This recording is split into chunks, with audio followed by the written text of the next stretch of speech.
안녕하세요. 저는 20대 여자입니다. 남편과 정말 길고 길었던 분쟁의 시간을 보내고 드디어 이혼을 하고 말았어요. 힘든 시간이었지만 이제 다 끝난 것 같은 기분이 듭니다. 앞으로 제 앞길만 생각하고 살려고요. 글이 조금 길어질 수 있지만 천천히 이야기해 보도록 하겠습니다. 저희 부부는 연애 시절 친구의 소개로 만났어요. 성격 좋고 능력 있다고 해서 만난 이 사람은 첫인상부터 다정다감했고 성격도 외모도 너무 마음에 들었습니다. 한 가지 흠이라면 제가 살고 있던 지역과 멀리 떨어진 곳에 살고 있어서 장거리 연애를 했어야 했어요. 저도 직장 생활을 하고 있었고 남편은 시아버지 회사에서 일을 배우고 있었기 때문에 어쩔 수 없이 주말에 만나 데이트를 해야 했습니다. 저도 그렇고 남편도 제가 마음에 들었었는지 만난 지 1년 만에 이렇게 장거리로 힘들게 만날 거라면 빨리 결혼을 하는 게 낫지 않겠냐는 이야기를 서로 하게 되었고 곧바로 양가 인사드리고 상견례를 하고 일사천리로 결혼 준비를 하게 되었어요. 남편이 시댁에 하는 일을 물려받아야 해서 어쩔 수 없이 제가 남편이 사는 동네로 넘어가서 신혼집을 꾸려야 했습니다. 그런데 문제는 남편이 사는 동네가 그렇게 큰 지역이 아니다 보니 시댁과의 거리가 매우 가까웠고 차로 10분 정도밖에는 떨어져 있지 않았어요. 처음에 집 구할 때부터 시부모님과 자주 만날 수밖에는 없다는 것은 알고 있었고 그때까지는 시부모님 모두 제게 잘해주셨기 때문에 설마 시집살이 같은 걸 시키지는 않겠다는 생각이었습니다. 그런데 막상 결혼하고 보니 정말 생각 외로 너무 자주 부르시더라고요. 제가 하던 일을 그만두고 남편 동네로 이사를 온 거라서 아직 직장을 잡기 전이라서 그런 건지 이틀에 한 번씩은 시댁으로 건너오라고 하셨고 별일 아닌데도 자주 불려가서 밥도 먹고 간단한 집안일도 같이 했습니다. 그게 너무 힘들다는 건 아니지만 그래도 불편한 일이긴 하잖아요.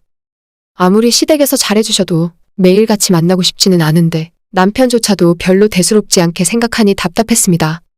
물론 좋은 마음으로 그러시는 건 알고 있지만 매일 외식한다고 부르고 시장에서 뭘 많이 사왔다면서 같이 손질하자고 부르시고 시어머니만 그러시는 것도 아니라 남편의 연년생 누나인 신우는 아직 시집을 안 가서 그러는 건지 아예 저희 집에 허구한 날 찾아와서 같이 놀러 가자고 하고 밥 먹고 카페 갔다가 함께 술까지 마시는 풀코스로 저를 끌고 다녔습니다. 반면에 저희 친정은 차로 2시간 정도 걸리는 거리입니다. 아무래도 거리가 있다 보니 결혼하고 나서 거의 가질 못했고 매일 시댁과 함께 어울려 지내게 되면서 더 친정이 그리워지더라고요. 가끔 주말에 남편과 친정에 가려고 하면 어김없이 남편은 시댁과의 약속이 있었고 제가 함께 참석하지 않으면 기분 나빠했어요.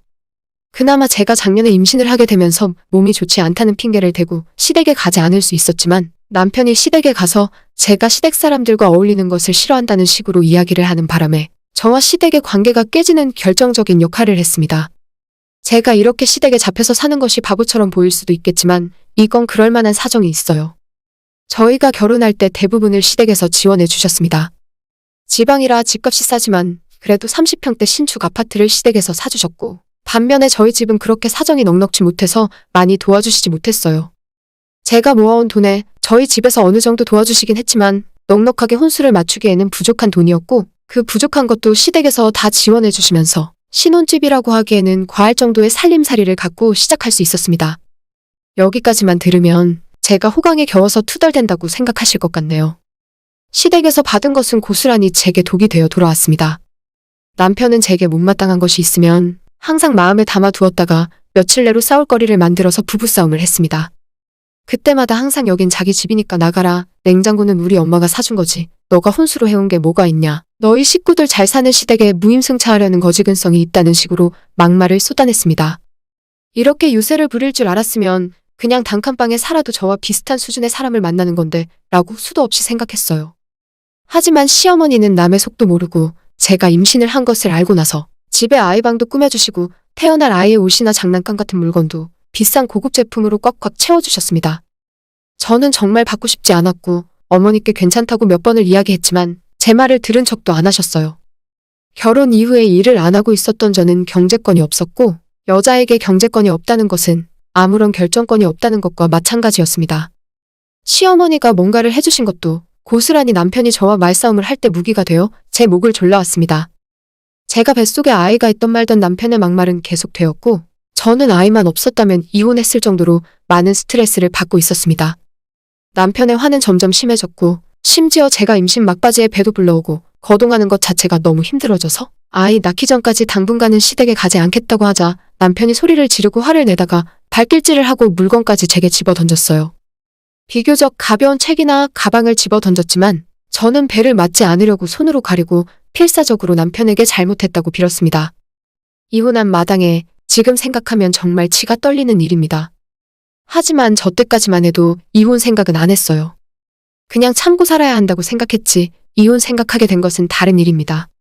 제가 출산을 하고 산후조리원에서 2주를 보낸 뒤 집으로 돌아오자 손자가 궁금했던 시댁은 하루가 멀다 하고 저희 집으로 찾아왔습니다. 저희 부모님도 병원에서 한번 본 뒤로는 제가 피곤할까봐 집에는 한 번도 오지 않으셨는데 시아버지, 시어머니, 신우가 셋이 번갈아가며 많으면 하루에 3-4번을 집으로 찾아왔어요. 아이 키워보신 경험 있으시면 다 아시겠지만 집안이 난장판입니다. 몸 가누기도 힘든데 언제 청소하고 정리를 하겠어요. 그런데 이렇게 시도 때도 없이 시댁 식구들이 집으로 들이닥치니 안 그래도 점수 많이 깎인 며느리인데 어떻게든 흠잡히지 않으려고 하루에 몇 번씩 집안 청소를 하고 있었습니다. 가뜩이나 아이 보느라 잠도 못 자고 힘들어 죽겠는데 시댁 식구들까지 밤낮 없이 쳐들어오니 정말 미칠 것 같더라고요. 남편이 비밀번호까지 다 알려줘서 제가 기절하듯 자고 있어서 전화를 못 받으면 무작정 비밀번호 누르고 집으로 쳐들어옵니다. 그렇게 와서 뒤집어 놓고 가기만 하는 게 아니라 남편을 통해서 시어머니나 신우가 제 살림을 타박하고 게으르다고 욕하세요. 남편은 자기 엄마 말만 듣고 또 제게 와서 낮에 게으르게 집에서 낮잠이나 자고 있었냐고 또 화를 내는 생활이 계속되었고요. 저도 참다 한계가 와서 남편에게 화를 내고 이렇게 살다가는 내가 죽을 것 같으니 이혼하자고 하면 저를 달래주기는커녕 본인이 더 크게 화를 내고 아이를 데리고 시댁으로 들어가 버립니다. 남편은 아이를 딱히 좋아하지도 않아요. 그저 제가 힘들어하고 슬퍼할 것을 알고 그런 행동을 하는 겁니다. 제가 10월대 한가운데 들어와서 한 식구가 되어 잘 살 수 있을 거라고 생각했던 게 우산이었어요. 남편이 아이를 데리고 시댁으로 들어가 버리면 제가 시댁에 찾아가서 잘못했다고 빌기 전까지는 아이를 보여주지도 않았습니다. 시아버지는 저희 집 가정형편까지 언급하시며 이래서 각자 수준에 맞는 배우자를 찾아야 맞춰가며 살 수 있다고 하시면서 저를 재산만 보고 집에 들어온 꽃뱀 취급까지 하셨습니다. 시어머니 신우도 처음부터 제가 마음에 안 들었다고 조금 잘해주려고 했는데 주제도 모른다면서 게으르고 한심하다고 면전에서 모욕을 했습니다. 그런 일이 몇 번 반복되자 저도 제정신이 이상해지는 것 같더라고요. 하루는 남편과 시댁 문제로 또 말다툼을 하다가 결국 남편에게 손찌검까지 당하고 울고 있는 저를 두고 남편은 또 아이를 데리고 시댁으로 가버렸어요. 혼자 남은 집에서 한참을 울다가 이렇게 살 바에는 죽자는 생각으로 아파트 베란다에서 밑을 바라보고 있었는데 가만히 생각해보니 이제 아직 30살도 안 된 제가 죽기는 왜 죽나 싶은 거예요. 꼭 반드시 이 사람과 살아야 하는 것도 아닌데 제가 왜 이렇게 힘든 싸움을 하며 살고 있나 하는 생각이 들었습니다. 다시 제가 살던 곳으로 돌아가 이전에 하던 일을 하며 그렇게 행복하게 살면 될 텐데 이 집구석 같지도 않은 집이 뭐라고 제가 목숨까지 내버릴 정도로 스트레스를 받으며 살고 있나 싶더라고요. 그 길로 병원으로 달려가 남편의 맞은 곳에 대한 진단서도 끊고 경찰서로 달려가서 가정폭력으로 남편을 신고했어요. 제 핸드폰에 있는 수많은 남편의 욕설과 협박 증거도 제출했고 변호사를 만나 본격적으로 남편의 폭력적 성향으로 인한 이혼 소송을 진행하게 되었습니다. 시댁에서 그 사실을 뒤늦게 알고 시아버지가 제게 연락해서 꽃뱀 같은 년이 결국 본색을 드러낸다며 돈은 한 푼도 줄 수 없다고 길길이 날뛰셨고 저는 통화 내용 다 녹음해놨다가 또다시 협박과 모욕죄로 고소를 했습니다. 남편은 제게 이렇게 이혼하면 평생 아이를 볼 수 없을 줄 알라고 했고 솔직히 아이에게는 정말 너무나 미안하지만 남편에게 아이 잘 키우라고 한마디 하고 계속 이혼 소송을 진행했어요. 돈 많은 시댁이니 하나뿐인 장손 잘 키워주겠지라는 생각으로요. 오히려 제가 세게 나가고 시댁의 고소장과 내용 증명이 날아들자 시부모님이 먼저 화해를 제안하셨지만 저는 전혀 응할 생각이 없었습니다. 그동안 제가 남편에게 당한 폭행과 육체적 정신적 학대의 증거는 제게 차고도 넘치게 있었기에 그것만으로 충분히 받을 거 다 받아내면서 이혼할 수 있겠더라고요. 결국 끝까지 버티는 남편 때문에 재판까지 받게 되었고 남편과 시부모님에게 합의금과 이혼 위자료까지 다 받아내고 깔끔하게 이혼할 수 있었어요.